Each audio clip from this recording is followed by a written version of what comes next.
देवनागरी।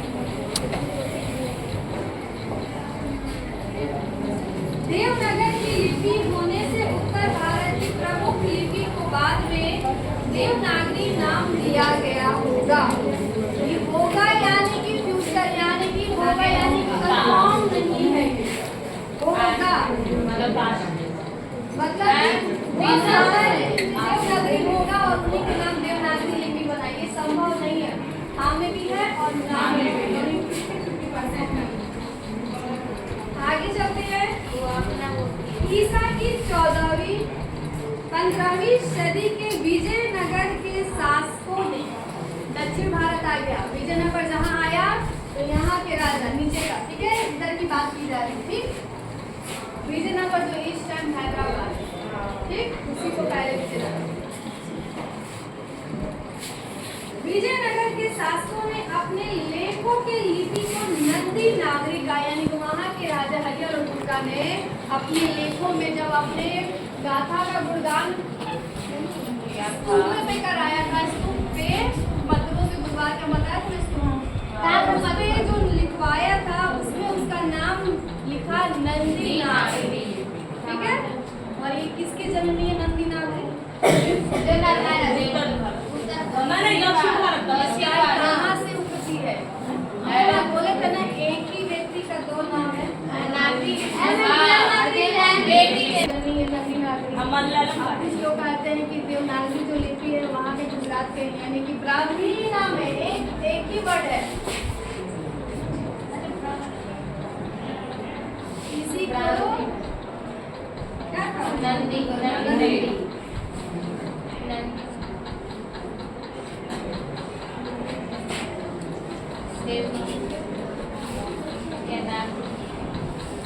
ये बोल रहा है कि ये मेरी जननी ये है और ये भी बोल रहा है ये है, दोनों ये भी एक दूसरे की पूरा, इसको बोलिए चाहे इसको, दोनों एक ही है। ये कहाँ से है?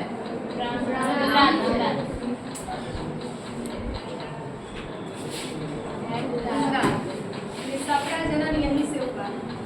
एक दूसरे से होच-पोच हो रहा है, आप देखना खिचड़ी बन रहा है, अब इधर जा रहा है, कभी गुजरात जा रहे हैं हम, कभी हम दक्षिण आ रहे हैं, होच-पोच हो रहा है। तो जैसे जैसे ले जा रहे हैं वैसे वैसे जाओ, ठीक है। और ये भी बोले जब ये चैप्टर समाप्त हो फिर जाना और एकदम ध्यान से चैप्टर पढ़ना, एकदम पूरे दिमाग में बैठ जाए, एकदम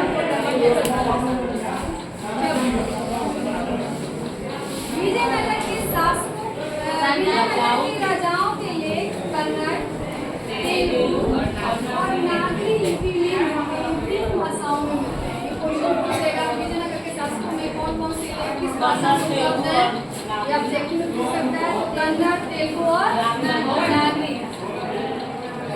जानकारी मिलती है कि विजयनगर के राजाओं के शासनकाल में पहले पहल वेगों को लिपिबद्ध किया गया था, पहले लिपिबद्ध किया गया था, लिखा गया। यह वैदिक साहित्य निश्चय ही नागरी लिपि में लिखा गया होगा, ऐसा मत है। लिखा गया होगा ऐसा कंफर्म नहीं है, अनिश्चित है, ये 50% है। विद्वानों का यह भी मत है कि वाकाटकों और राष्ट्रकूटों के समय के महाराष्ट्र के प्रसिद्ध नंदी नगर, जो कि आधुनिक काल में उसको नांदेड़ कहते हैं। महाराष्ट्र में एक जगह का नाम है नांदेड़, जो पहले इसको कहा जाता था उसी के नंदी नगर, पहले यही नाम था। की लिपि होने के कारण इसका नाम नंदी नागरी पड़ा, यानी वहाँ पहले ही महाराष्ट्र की जगह का नाम है, उसी के नाम पे नंदी नागरी पड़ा। और विजयनगर के साम्राज्य के राजा ने इसका नामकरण किया था। आगे बढ़े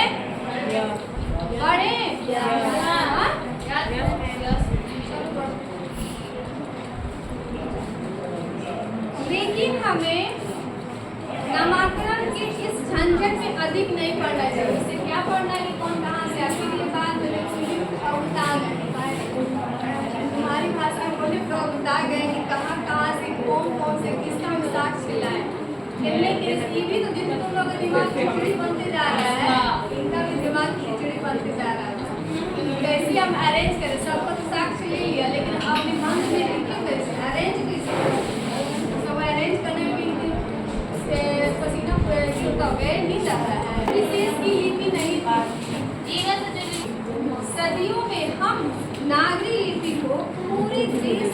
व्याप्त देखते हैं, यानी कि 8वीं से लेकर 11वीं सदी तक पूरे इंडिया में नागरी लिपि छा गई।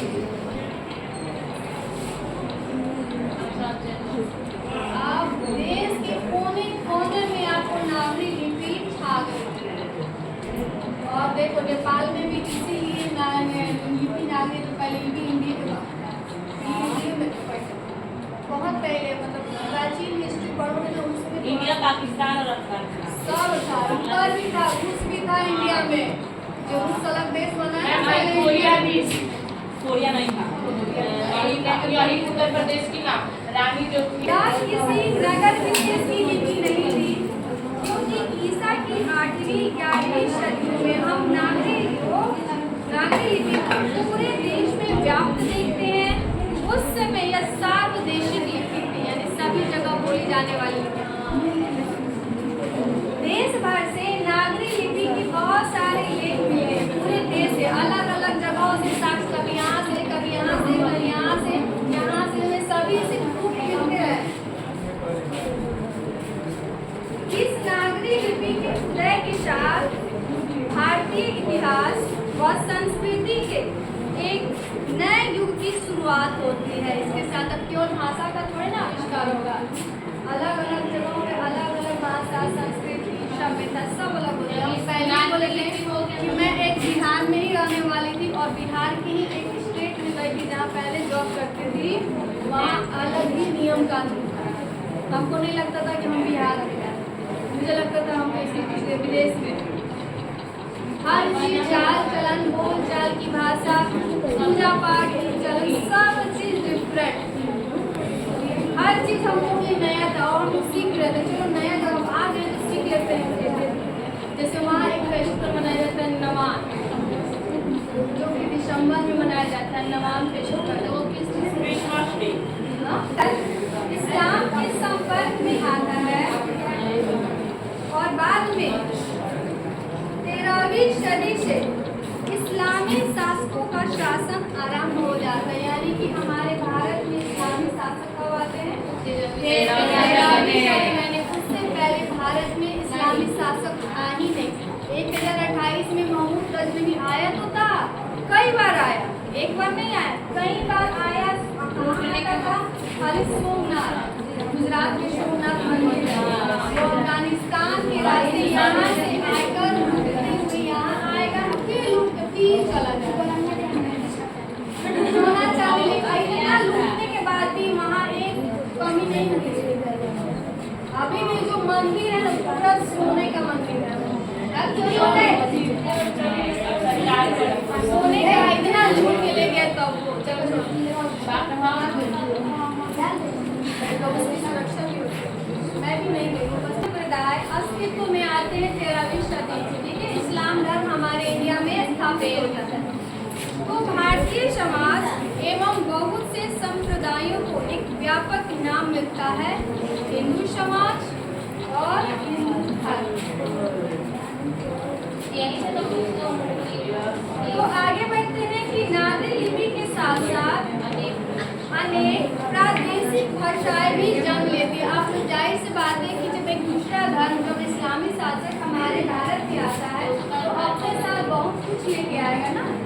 अपने यहाँ का